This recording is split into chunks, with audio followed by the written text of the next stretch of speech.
ದಿನ. ನಿನ್ನೆಯ ಸಂಚಿಕೆಯಲ್ಲಿ ವಿಕ್ರಮ್ ಅವರು ಮಚ್ಚನ್ನು ಹಿಡಿದು ಪ್ರೀತಮ್ ಅವ್ರನ್ನ ಸಾಯಿಸಬೇಕು ಅಂತ ಅಂದ್ಕೊಂಡಿರ್ತಾರೆ. ಜಗನ್ನಾಥ್ ಅವರು ನೀನು ಮುಗಿಸ್ಬಿಡು ಅಂತಲೂ ಹೇಳಿರ್ತಾರೆ.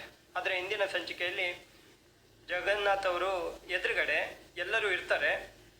ಇವರು ಸತ್ಯಮೂರ್ತಿ ಅವರು ಅವ್ರ ಹೆಂಡತಿನ ಕರ್ಕೊಂಡು ಬಂದಿರ್ತಾರೆ. ಅಂದರೆ ವೇದ ಅವರ ತಾಯಿನೇ ಬಂದಿರ್ತಾರೆ. ಆವಾಗ ಸತ್ಯಮೂರ್ತಿಯವರು ನೋಡು ನಿನ್ನ ಅತ್ತೆ ಅಂತ ಪರಿಚಯ ಮಾಡಿಕೊಡ್ತಾರೆ ವೇದಾಗೆ. ಆವಾಗ ಪ್ರೀತಮ್ ಅವ್ರಿಗೆ ಬೈತಾರೆ. ನೋಡು ಅಮ್ಮ, ನನಗೆ ಬೈಯೋ ಅಧಿಕಾರ ಇದೆಯೋ ಇಲ್ವಾ ಪ್ರೀತಮ್ಗೆ ಅಂತ ಸತ್ಯಮೂರ್ತಿಯವರು ಕೇಳ್ತಾರೆ. ಆಗ ವಿಕ್ರಮ್ ಅವರು ಹೇಳ್ತಾರೆ, ಮೇಡಮ್ ಅವರೇ ನೋಡಿ, ಪ್ರೀತಮ್ ಅವರು ತುಂಬ ಒಳ್ಳೆಯವರು, ಎಷ್ಟೇ ಹೇಳಿದ್ರು ಸುಮ್ಮನೆ ಇರ್ತಾರೆ ಅಂತ ಹೇಳ್ತಾರೆ. ಅತ್ತೆ, ಇಷ್ಟು ದಿವಸ ನಿಮ್ಮನ್ನು ನನಗೆ ನೋಡಬೇಕು ಅಂತ ಅನಿಸ್ಲೇ ಇಲ್ವಾ ಅಂತ ಹೇಳ್ತಾರೆ. ಅಷ್ಟೇ ಅಲ್ಲಮ್ಮ, ಇಷ್ಟು ದಿನ ನನ್ನ ಅಮ್ಮ ಅಂತಲೇ ಕರೀತಾ ಇದ್ದೆ, ಈಗ ಅತ್ತೆ ಅಂತ ಕರಿಬೇಡ ಅಮ್ಮ, ಅಮ್ಮ ಅಂತಲೇ ಕರಿ ಅಂತ ವೇದ ಅವರ ತಾಯಿನೇ ಹೇಳ್ತಾರೆ. ಯಾಕಂದರೆ ಅತ್ತೆ ಅಂತ ಪರಿಚಯ ಮಾಡಿಕೊಟ್ಟಿದ್ದಾರೆ. ಅಮ್ಮ ಅಂತ ಕರಿಯಮ್ಮ, ಒಂದ್ಸರಿ ಅಮ್ಮ ಅಂತ ಕರಿಯಮ್ಮ ಅಂತ ಹೇಳ್ತಾರೆ. ಆಗ ವೇದ ಅವರು ಅಮ್ಮ ಅಂತ ಕರೀತಾರೆ. ಅವರು ತಪ್ಕೊಳ್ತಾರೆ. ವೇದ ಅವರ ತಾಯಿ ಅವರನ್ನು ತಪ್ಕೊಳ್ತಾರೆ. ಪ್ರೀತಮ್ ಅವರಿಗೆ ಶಾಕ್ ಆಗಿದೆ, ಏನು ಇವರು ಬಂದುಬಿಟ್ರು ಅಂತ ಶಾಕ್ ಆಗಿದ್ದಾರೆ. ಸತ್ಯಮೂರ್ತಿಯವರು ನಿಮ್ಮ ಅತ್ತೆ ಅಂತ ವೇದ ಅವರಿಗೆ ಪರಿಚಯ ಮಾಡಿಕೊಟ್ಟಿದ್ದಾರೆ. ಅಯ್ಯೋ ಯಾಕಮ್ಮ ಇಷ್ಟೊಂದು ಹೇಳ್ತಾ ಇದ್ದೀರಾ, ಸುಮ್ಮನಿರಿ ಅಮ್ಮ ಅಂತ ವೇದ ಅವರು ಹೇಳ್ತಾರೆ. ಇವರು ನಿಮ್ಮನ್ನು ತುಂಬ ಹಚ್ಕೊಂಡಿದ್ದಾರೆ ಅಂತ ಹೇಳ್ತಾರೆ ಜಯಮ್ಮ ಅವರು. ನೋಡಮ್ಮ, ನೀನು ಅಮ್ಮ ಅಂತ ಕರೀತೀಯ, ಆದರೆ ಪ್ರೀತಿ ವಾತ್ಸಲ್ಯದಲ್ಲಿ ನಿಜವಾಗ್ಲೂ ನಿಮ್ಮಮ್ಮ ಇವರೇ ಅಂತ ಹೇಳ್ತಾರೆ. ಅಷ್ಟೊಂದು ಪ್ರೀತಿಸೋರು ನನ್ನ ಜೊತೆ ಇದ್ದಾರೆ ಅಂದರೆ ಅದೇ ನನಗೆ ಸಮಾಧಾನ. ನೋಡಿ ನೀವೆಲ್ಲ ನಾನು ಫಾರಿನ್ ಹೋಗೋವರೆಗೂ ನೀನು ಇಲ್ಲೇ ಇರಬೇಕು ಅಂತ ಹೇಳ್ತಾರೆ ವೇದ ಅವರು. ಅಯ್ಯೋ ಏನಪ್ಪ ಬಾಯಿ ಬಿಟ್ಬಿಟ್ಲು ಅಂತ ಮನಸ್ಸಲ್ಲೇ ಪ್ರೀತಮ್ ಅಂದ್ಕೊಳ್ತಾನೆ. ಅವಾಗ ಎಲ್ಲರೂ ಶಾಕಾಗಿ ನಿಂತ್ಕೊಳ್ತಾರೆ. ಏನು ಫಾರಿನ್ಗೆ ಹೋಗೋದಾ ಅಂತ ಜಗನ್ನಾಥ್ ಅವರು ಹೇಳ್ತಾರೆ. ಏನು ಇದೊಂದು ಹೊಸ ವಿಷಯ ಅಂತ ಹೇಳ್ತಾರೆ ಜಗನ್ನಾಥ್ ಅವರು. ಅದೆಲ್ಲ ನಿಮ್ಗೆ ಯಾಕೆ ಅಂತ ಪ್ರೀತಮ್ ಅವರು ಹೇಳ್ತಾರೆ. ವೇದ ನೀನು ಸುಸ್ತಾಗಿದೆ, ಹೋಗಿ ಮನ್ಕೋ ಅಂತ ಹೇಳ್ತಾರೆ. ನನಗೆ ಸುಸ್ತಿಲ್ಲ ಅಂತ ಹೇಳ್ತಾರೆ. ಅಲ್ಲ ಬಾ ವೇದ, ನಾ ಹೇಳ್ತೀನಿ ಅಂತ ಹೇಳ್ತಾರೆ. ಆಗ ಅಜ್ಜಿ ಹೇಳ್ತಾರೆ, ಪ್ರೀತಮ್ ನಿಂತ್ಕೊಳ್ಳೋ, ಸುಮ್ಮನಿರೋ ನೀನು, ಏನೋ ಹೇಳಿದ್ದು ಅಂತ ಹೇಳ್ತಾರೆ. ಏನಾದರೂ ಯಾಮರ್ಸಿ ಹೋಗೋ ಪ್ಲ್ಯಾನ್ ಅಂತ ಹೇಳ್ತಾರೆ. ಈ ಜಯಮ್ಮ ಅವರು ಬಾ ವೇದ ಅಂತ ಹೇಳ್ತಾರೆ. ಏನು ವಿಷಯ, ಫಾರಿನ್ಗೆ ಅಂತ ಮಾತಾಡ್ತಾ ಇದ್ದಾರೆ ಅಂತ ಪ್ರೀತಮ್ ಅವರಿಗೆ ವಿಕ್ರಮ್ ಅವರು ಕೇಳ್ತಾರೆ. ಅಪ್ಪ ಅಮ್ಮಂಗೆ ಹೇಳ್ಬೋದಲ್ಲ ಅಂತ ಹೇಳ್ತಾರೆ. ಗಡವ, ನನಗಾದರೂ ಹೇಳ್ಬೋದಲ್ವ ಅಂತ ಸತ್ಯಮೂರ್ತಿ ಅವರು ಹೇಳ್ತಾರೆ. ನಾ ಹೇಳ್ತೀನಿ ಅಂತ ವೇದ ಅವರು ಹೇಳ್ತಾರೆ. ನೋಡು, ಡಾಕ್ಟರ್ ಹತ್ರ ನನ್ನನ್ನು ಕರ್ಕೊಂಡು ಹೋಗಿದ್ದರು. ಆಗ ಇನ್ನೂ ಹೆಲ್ತ್ ಕೇರ್ಗಾಗಿ ಫಾರಿನ್ಗೆ ಹೋಗಬೇಕು ಅಂತ ಹೇಳಿದ್ರು ಅಂತ ಹೇಳ್ತಾರೆ. ಹೌದು, ನಾವು ನಾಳೆ ಸಂಜೆನೇ ಫಾರಿನ್ಗೆ ಹೋಗ್ತಾ ಇದ್ದೀವಿ. ಹೌದು ಅಂತ ಪ್ರೀತಮ್ ಅವರು ಹೇಳ್ತಾರೆ. ಇದನ್ನು ಯಾರಿಗೂ ಹೇಳಿಲ್ಲ ಅಂತ ಹೇಳ್ತಾರೆ. ಯಾಕೆ ನೀವ್ಯಾರು ಹೇಳಿಲ್ಲ ಅಂತ ಹೇಳ್ತಾರೆ. ಯಾಕೆ ನೀವು ನನ್ನ ಜೊತೆ ಬರ್ತಾ ಇದ್ದೀರಾ ಅಂತ ಹೇಳ್ತಾರೆ. ನೋಡಿ, ಯಾರ ಹತ್ರನೂ ವೀಸಾ ಇಲ್ಲ, ಪಾಸ್ಪೋರ್ಟ್ ಇಲ್ಲ, ಅದು ಹೇಗೆ ಹೋಗ್ತೀರಾ ಅಂತ ಶೈಲು ಪ್ರೀತಮ್ ಪರವಾಗಿ ಮಾತಾಡ್ತಾಳೆ. ಶೈಲು ಅವರು, ನಿಜ ನನ್ನ ಹತ್ರ ಯಾರ ಹತ್ರನೂ ಪಾಸ್ಪೋರ್ಟ್ ಇಲ್ಲ ಅಂತ ಹೇಳ್ತಾರೆ. ನಮ್ಮ ಹತ್ರ ಯಾರ ಹತ್ರನೂ ಪಾಸ್ಪೋರ್ಟ್ ಇಲ್ಲ ಅಂತ ಜಗನ್ನಾಥ್ ಅವರು ಹೇಳ್ತಾರೆ. ನನ್ನ ಹತ್ರ ಪಾಸ್ಪೋರ್ಟ್ ಇದೆ, ನಾನು ಬರ್ತೀನಿ ಅಂತ ಹೇಳ್ತಾನೆ. ನೋಡಿ, ಟಿಕೆಟು ನಾನು ನನ್ನ ಹೆಂಡತಿಗೆ ಮಾತ್ರ ಬುಕ್ ಆಗಿದೆ ಅಂತ ಹೇಳ್ತಾರೆ ಪ್ರೀತಮ್ ಅವರು. ನೋಡಿ, ಸರಿ ಹೋಗಬೇಕಲ್ಲ, ಹಳೇದೆಲ್ಲ ನೆನಪು ಬರಬೇಕು ಅಂದರೆ ನಾನು ಹೋಗಲೇಬೇಕು ಅಂತ ವೇದ ಅವರು ಹೇಳ್ತಾರೆ. ಆಯಿತಾ, ಎಲ್ಲರೂ ಸರಿಯಾಗಿ ಕೇಳಿಸ್ಕೊಂಡ್ರಾ ಅಂತ ಹೇಳ್ತಾರೆ ಪ್ರೀತಮ್ ಅವರು. ನಿಮ್ಮೆಲ್ಲರಿಗೂ ವೇದ ಇಲ್ಲಿರೋದು ಅಷ್ಟೇ ಮುಖ್ಯ.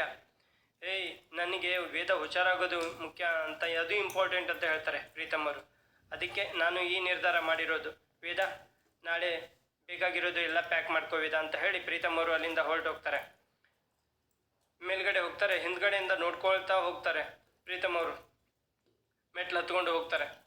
ವಿಕ್ರಮ್, ನಿನ್ನ ಜೊತೆ ಸ್ವಲ್ಪ ಮಾತಾಡಬೇಕು ಅಂತ ಸತ್ಯಮೂರ್ತಿ ಅವರು ವಿಕ್ರಮನ್ನು ಕರ್ಕೊಂಡು ಹೋಗ್ತಾರೆ. ಶೈಲು ವೇದನ ಕರ್ಕೊಂಡು ಹೋಗ್ತಾಳೆ. ಯಾಕಂದರೆ ಶೈಲು ಬಂದಿದ್ದು ವೇದನ ಪ್ರೀತಮ್ ಜೊತೆನೇ ಇರೋದಕ್ಕೆ ಪ್ಲ್ಯಾನ್ ಮಾಡಿಸೋದಕ್ಕೆ ಬಂದಿದ್ದು ಅವಳು. ಏನು ವೇದ ಹಾಗೆ ನೋಡ್ತಾ ಇದೆಯಾ, ನಾನು ನಿನ್ನ ಜೊತೆ ಮಾತಾಡಬೇಕು, ಬಾ ವೇದ ಬಾ ಅಂತ ಶೈಲು ಕರ್ಕೊಂಡು ಹೋಗ್ತಾಳೆ. ಪ್ರೀತಮ್ ಅವರು ಮೇಲ್ಗಡೆ ರೂಮಿಗೆ ಹೋಗ್ತಾರೆ. ಇಲ್ಲಿ ವಿಕ್ರಮನ್ನು ಎಲ್ಲರೂ ಹೊರಗಡೆ ಬಂದು ಮಾತಾಡಿಸ್ತಾ ಇರ್ತಾರೆ. ಪ್ರಪಂಚದಲ್ಲಿ ಈ ಥರ ದುಷ್ಟರು ಇದ್ದಾರೆ ಅಂತ ಅನಿಸ್ತಾ ಇದೆ ನನಗೆ ಅಂತ ಜಗನ್ನಾಥ್ ಅವರು ಹೇಳ್ತಾರೆ. ಏನು ಬಂದಿದೆ ಇವನಿಗೆ ದೊಡ್ಡ ರೋಗ, ಇನ್ನೊಬ್ಬರ ಮನೆ ಹೆಣ್ಮಕ್ಳನ್ನು ಹಾರಿಸ್ಕೊಂಡು ಹೋಗೋಕ್ಕೆ ನೋಡ್ತಾನೆ, ಇದು ತುಂಬ ಅತಿ ಆಯಿತು ಅಂತ ಜಯಮ್ಮ ಅವರು ಹೇಳ್ತಾರೆ. ನೋಡಿ, ನಾನು ಕಟ್ಟಿರೋ ತಾಳಿನ ಅವ ಕಿತ್ತಾಕಕ್ಕೆ ನೋಡ್ದ ಅಂತ ವಿಕ್ರಮ್ ಅವರು ಹೇಳ್ತಾರೆ. ನೋಡು, ಈಗ ಇಲ್ಲಿ ಕರ್ಕೊಂಡು ಬಂದು ಫಾರಿನ್ನಿಗೆ ಕರ್ಕೊಂಡು ಹೋಗೋ ಪ್ಲ್ಯಾನ್ ಹಾಕಿದ್ದಾನೆ, ನಾ ಏನು ಮಾಡಬೇಕು ಅಂತ ವಿಕ್ರಮ್ ಅವರು ಹೇಳ್ತಾರೆ. ನೋಡು, ನಾಳೆ ನಾಳೆ ಇದೆಲ್ಲ ಏನು ಅಂತ ಪ್ರಶ್ನೆ ಮಾಡಿದ್ರೆ ನಾವು ಏನು ಉತ್ತರ ಕೊಡೋದು ಅಂತ ಅಜ್ಜಿನೂ ಹೇಳ್ತಾರೆ. ರೀ ದಯವಿಟ್ಟು ಏನಾದರೂ ಮಾಡಿರಿ, ಹೇಗಾದರೂ ಆ ಪಾಪಿ ಜೊತೆ ನನ್ನ ಮಗಳು ಹೋಗ್ಬೇಡ್ದು, ಆ ಥರ ಏನಾದರೂ ಮಾಡಿರಿ ಅಂತ ಸತ್ಯಮೂರ್ತಿಗೆ ಅವ್ರ ಹೆಂಡತಿ ಹೇಳ್ತಾರೆ. ನೋಡಿ, ನನ್ನ ಅಧಿಕಾರದಿಂದ ನಾನು ಪೊಲೀಸನ್ನು ಕರೆಸ್ಬೋದು, ಆದರೆ ವೇದ ಆರೋಗ್ಯದ ಮೇಲೆ ಪರಿಣಾಮ ಬೀರುತ್ತೆ, ಸ್ವಲ್ಪ ಯೋಚನೆ ಮಾಡಿ ಅಂತ ಸತ್ಯಮೂರ್ತಿಯವರು ಹೇಳ್ತಾರೆ. ನೀವು ಯಾರಾದರೂ ಏನಾದರೂ ಅನ್ನಿ, ನಾನು ಅವನನ್ನು ಎತ್ತಾಕೋ ಬಂದು ಕೈಕಾಲು ಮುರಿದು ಬಿಡೋಣ ಅಂತ ಹೇಳ್ತಾರೆ. ನೋಡು, ನಾವು ಇದಕ್ಕೆ ಇಷ್ಟೆಲ್ಲ ಕಷ್ಟಪಟ್ಟಿರೋದು ಅಂತ ಜಗನ್ನಾಥ್ ಅವರು ಹೇಳ್ತಾರೆ. ಅದೆಲ್ಲ ಬೇಡ ವಿಕ್ರಮ್ ಅಂತ ಜಗನ್ನಾಥ್ ಅವರು ಹೇಳ್ತಾರೆ. ಅದೆಲ್ಲ ಬೇಡಪ್ಪ ಬೇಡ ಅಂತ ಹೇಳ್ತಾರೆ. ಎಲ್ಲರೂ ಶಾಕ್ ಆಗಿ ನಿಂತ್ಕೊಂಡಿರ್ತಾರೆ. ಸಾಧ್ಯವಾದರೆ ಅವನ್ನ ಮುಗಿಸ್ಬಿಡು ಅಂತ ಜಗನ್ನಾಥ್ ಅವರು ಹೇಳ್ತಾರೆ. ರೀ ಅಂತ ಜಯಮ್ಮನೂ ಹೇಳ್ತಾರೆ. ಅವಾಗ ಎಲ್ಲರೂ ಶಾಕ್ ಆಗಿ, ಅರೆ ತಂದೆ ಈ ಥರ ಹೇಳ್ತಾರೆ, ಯಾಕೆ ಆ ಥರ ನೋಡ್ತಾ ಇದ್ದೀರಾ ನನ್ನ ಅಂತ ಜಗನ್ನಾಥ್ ಅವರು ಹೇಳ್ತಾರೆ. ವಿಷ್ಣು ಅವರು ಬಾಯಿ ಮೇಲೆ ಕೈ ಇಟ್ಕೊಳ್ತಾರೆ. ಓ ನೋಡು, ಇವನು ನೀನು ಗಲಾಟೆ ಮಾಡಿದ್ರೆ ಇವನು ನನ್ನ ಮಗನೇ ಅಲ್ಲ ಅಂತ ಹೇಳ್ತಾ ಇರೋನು ಇವತ್ತು ಯಾಕೆ ಈ ಥರ ಹೇಳ್ತಾ ಇದ್ದೇನೆ ಅಂತ ಯೋಚನೆ ಮಾಡ್ತಾ ಇದ್ದೀರಾ? ಹೌದು, ನನ್ನ ಮಗ ಧರ್ಮರಾಯನ ಥರ ಬದುಕಬೇಕು ಅಂತ ಅಂದ್ಕೊಂಡಿದ್ದೆ. ಆದರೆ ಈ ಪ್ರೀತಮ್ ದುರ್ಯೋಧನ ಥರ ಅಟ್ಟಹಾಸ ನಡೆಸ್ತಾ ಇದ್ದಾನೆ. ಅದಕ್ಕೋಸ್ಕರ ಈಗಲೇ ಭೀಮ ಆದರೂ ಆಗೋಗ್ಲಿ ನನ್ನ ಮಗ ವಿಕ್ರಮ್ ಅಂತ ಹೇಳ್ತಾರೆ. ನೋಡಿ, ನಾನು ಇಷ್ಟೆಲ್ಲ ಹೇಳಿದ್ಮೇಲೆ ನಾನು ದೀಪಾವಳಿ ಮಾಡದೇ ಇರ್ತೀನ ಅಂತ ಹೇಳಿ ವಿಕ್ರಮ್ ಅವರು ಮಚ್ಚನ್ನು ತೆಗೆದುಕೊಳ್ತಾರೆ. ಅಲ್ಲೇ ಮಚ್ಚನ್ನು ಮುಂದ್ಗಡೆ ಇಟ್ಕೊಳ್ತಾರೆ. ಆವಾಗ ಆ ಮಚ್ಚನ್ನು ಹಿಡ್ಕೊಂಡು ನೋಡ್ತಾರೆ ಮಚ್ಚನ್ನು. ಆಮೇಲೆ ಇಲ್ಲಿ ನಿಂತವ್ರನ್ನೆಲ್ಲರನ್ನೂ ನೋಡ್ತಾರೆ. ಜಯಮ್ ಅವರು ಪಾಪ ಹೆದರ್ಕೊಂಡು ಶಾಕಲ್ಲಿ ನೋಡ್ತಾ ಇರ್ತಾರೆ. ಜಗನ್ನಾಥ್ ಅವರೇ ಮುಗಿಸ್ಬಿಡು ಸಾಧ್ಯವಾದರೆ ಅಂತ ಹೇಳಿರ್ತಾರೆ. ಹಾಗಾಗಿ ಅವರು ಮಚ್ಚನ್ನು ತೆಗೆದುಕೊಂಡು ಬರ್ತಾರೆ. ಬೇಡಪ್ಪ ಬೇಡ, ಆ ಥರ ಮಾಡಬೇಡ ಅಂತ ಸತ್ಯಮೂರ್ತಿ ಹೇಳ್ತಾರೆ. ನೋಡು, ರಾವಣನ ಮುಗಿಸೋಕೆ ರಾಮ ಮುಹೂರ್ತಕ್ಕಾದ ಸಮಯ ನೋಡಿಕೊಂಡು ಹೆಜ್ಜೆ ಇಡಬೇಕು ಅಂತ ಹೇಳ್ತಾರೆ. ಸಮಯ ಎಲ್ಲಿದೆ ಸಮಯ ಸರ್? ಇನ್ನು 24 ಗಂಟೆ ಅಷ್ಟೇ. 24 ಗಂಟೆ ಸಾಕಲ್ಲ ವಿಕ್ರಮ್, ನಾವು ಪ್ರಯತ್ನ ಪಡೋಣ ಅಂತ ಸತ್ಯಮೂರ್ತಿ ಅವರು ಹೇಳ್ತಾರೆ. ಮಾತಲ್ಲಿ ಆಗೋ ಕೆಲಸಕ್ಕೆ ಮಚ್ಚಾಕಬೇಕು ವಿಕ್ರಮ್ ಅಂತ ಹೇಳ್ತಾರೆ. ಇವಾಗ ಏನು ಮಾಡು ಅಂತೀರಾ ಅಂತ ಸತ್ಯಮೂರ್ತಿ ಅವರಿಗೆ ಅವ್ರು ಹೆಂಡತಿ ಹೇಳ್ತಾರೆ. ನೋಡಿ, ವೇದ ಅಲ್ಲಿಗೆ ಹೋಗೋದು, ಫಾರಿನ್ಗೆ ಹೋಗೋದನ್ನು ತಪ್ಪಿಸೋಕೆ ಪ್ರಯತ್ನ ಮಾಡೋಣ ಅಂತ ಹೇಳ್ತಾರೆ. ಪ್ರೀತಮ್ ಬಿಡ್ತಾರ ಅಂತ ಹೇಳ್ತಾರೆ. ಅಂಬುಜಾ ಅವರೇ, ನಾವು ಪ್ರಯತ್ನ ಮಾಡಿ ನೋಡೋಣ ಅವರೇ ಅಂತ ಜಯಮ್ಮ ಅವರು ಹೇಳ್ತಾರೆ.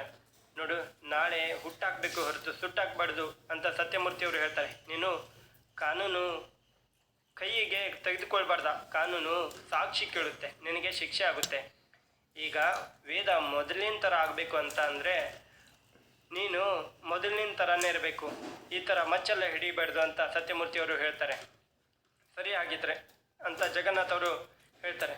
ನೋಡಿ, ನಾವು ಈಗಲೇ ಹೋಗಿ ಮನಸ್ಸನ್ನು ಬದಲಾಯಿಸೋಕ್ಕೆ ಪ್ರಯತ್ನ ಮಾಡೋಣ ಅಂತ ಜಗನ್ನಾಥ್ ಅವರು ಎಲ್ಲರನ್ನೂ ಕರ್ಕೊಂಡು ಒಳಗಡೆ ಹೋಗ್ತಾರೆ. ಜಗನ್ನಾಥ್ ಅವರು ಎಲ್ಲರನ್ನೂ ಕರ್ಕೊಂಡು ಒಳಗಡೆ ರೂಮಿಗೆ ಹೋಗ್ತಾರೆ.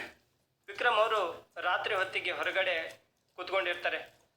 ನನ್ನ ಹೆಂಡ್ತಿನ ಬೇರೆಯವರು ಯಾವನ್ನೂ ಹಿಡ್ಕೊಂಡು ಹೋದರೆ ನಾನು ಸುಮ್ಮನೆ ಕೂತ್ಕೋಬೇಕಾ, ಥೂ ನನ್ನ ಜನ್ಮಕ್ಕೆ ಅಂತ ಹೇಳ್ತಾರೆ.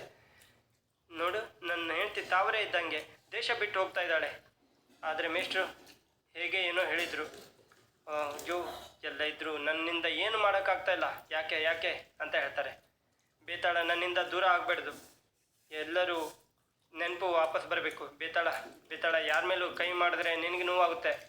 ಈಗ ನಾನು ಕೈ ಮಾಡಿಲ್ಲ ಅಂತಂದರೆ ನೀನು ನನ್ನ ಬಿಟ್ಟು ದೂರ ಹೋಗ್ಬಿಡ್ತೀಯ ಅಂತ ಹೇಳ್ತಾರೆ. ಇದನ್ನು ಬಿಟ್ಟು ನನಗೆ ಬೇರೆ ದಾರಿ ಇಲ್ಲ ಅಷ್ಟೇ ಅಂತ ನೀರನ್ನು, ಪೈಪಲ್ಲಿರೋ ನೀರನ್ನು ಹಾಕ್ಕೊಳ್ತಾರೆ ಮುಖಕ್ಕೆ. ನಾಳೆ ಫ್ಲೈಟ್ ಹತ್ತಿದ್ರೆ ಮುಗೀತು. ಈಗ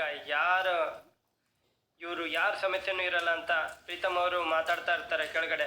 ಪ್ರೀತಮ್ ಅಂತ ವಿಕ್ರಮ್ ಅವರು ಅಲ್ಲಿ ಮೆಟ್ಲಿಂದ ಕೆಳಗಡೆ ಬರ್ತಾರೆ. ಏಯ್, ನೀ ಇಲ್ಲೇನೋ ಮಾಡ್ತಾ ಇದೆಯಾ, ಏನು ಬ್ಯಾಲೆನ್ಸು ಅಂತ ಹೇಳಿ ಹೊಡಿತಾರೆ. ಇವತ್ತೇ ನೀನು ಮುಗಿಸ್ಬಿಡ್ತೀನಿ ಅಂತ ಡಿಶಿಮ್ ಅಂತ ಯಾವುದು ಗನ್ನಲ್ಲಿ ಹೊಡಿತಾರೆ. ಆವಾಗ ಅಷ್ಟೊತ್ತಿಗೆ ವೇದ ಮೇಲಿಂದ ಬರ್ತಾರೆ. ವೇದ ಅಲ್ಲಿ ಮಂಡಿ ಊರಿ ಕೂತ್ ಬಿಡ್ತಾಳೆ.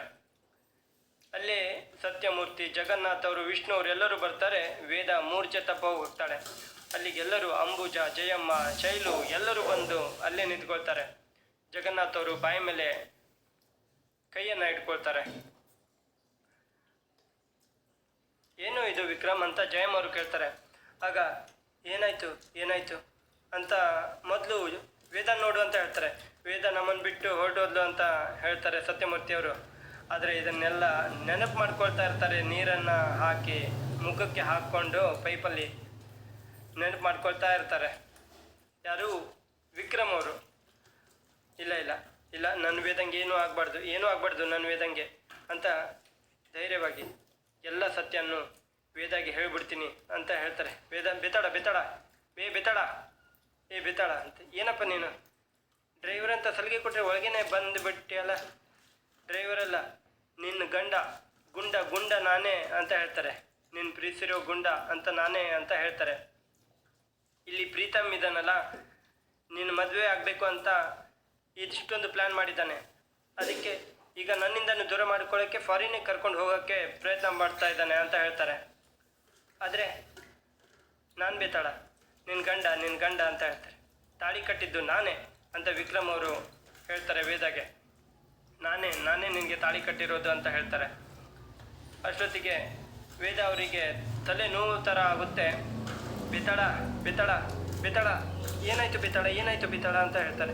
ಅಮ್ಮ ಬೇತಾಳ ಏನಾಗ್ತಾ ಇದೆ ಅಂತ ಹೇಳ್ತಾರೆ. ಬೇತಾಳ ಬೇತಾಳ ಹೇಳು ಬೇತಾಳ. ಬೇತಾಳ ವಿಕ್ರಮ್ ಏನಾಯ್ತು ಅಂತ ಜಯಮ್ ಅವರು ಬರ್ತಾರೆ. ನಾನು ಸತ್ಯ ಹೇಳಿಬಿಟ್ಟೆ, ಎಲ್ಲ ಸತ್ಯನೂ ಹೇಳಿಬಿಟ್ಟೆ ಅಂತ ವಿಕ್ರಮ್ ಅವರು ಹೇಳ್ತಾರೆ. ಎಂಥ ಕೆಲಸ ಮಾಡಿದ್ದೇವೆ ನೀನು? ಇಲ್ಲಿ ನೋಡು ಪುಟ ಅಮ್ಮ ಬಂದಿದ್ದೀನಿ, ನೋಡುಕಂದ ಅಂತ ಹೇಳ್ತಾರೆ. ವೇದ ಅಲ್ವೋ? ಇವಳನ್ನು ಕಳ್ಕೊಬಾರ್ದು ಅಂತ ಸತ್ಯ ಹೇಳಿದೆಯಲ್ಲ. ಸತ್ಯದಿಂದ ನೀನು ಇವಳನ್ನು ಶಾಶ್ವತ ಕಳ್ಕೊಂಡ್ಬಿಟ್ಟೆ ಕಣೋ. ಡಾಕ್ಟರ್ ಹೇಳಿದ್ರಲ್ಲ ನನಗೆ ಏನು ಹೇಳಬಾರ್ದು ಅಂತ. ಏನಾಯ್ತು ಜಯಮ್ಮ ಅಂತ ಹೇಳ್ತಾರೆ. ಇಲ್ಲ ಕಣೋ ಅಂತ ಹೇಳ್ತಾರೆ ಜಯಮ್ಮ ಅವರು. ವೇದ ನಮ್ಮನ್ನೆಲ್ಲ ಬಿಟ್ಟು ಹೊರಟೋದ್ಲು ಕಣೋ. ಬೇತಾಳ ಇದನ್ನು ನೆನೆಸ್ಕೊಳ್ತಾ ಇರ್ತಾನೆ ವಿಕ್ರಮ್ ಅವರು. ಅಯ್ಯೋ, ಸತ್ಯ ಹೇಳಿದ್ರೆ ವೇದನ ಪ್ರಾಣಕ್ಕೆ ಅಪಾಯ ಅಂತ ವಿಕ್ರಮ್ ಅವರು ಹೊರಗಡೆ ಕೂತ್ಕೊಂಡೇ ನೆನೆಸ್ಕೊಳ್ತಾ ಇರ್ತಾರೆ. ನಿಧಾನವಾಗಿ ಬಾಗ್ಲನ್ನು ತೆಗಿತಾರೆ. ವಿಕ್ರಮ್ ಅವರು ಬರ್ತಾರೆ ವೇದನ್ ರೂಮಿಗೆ.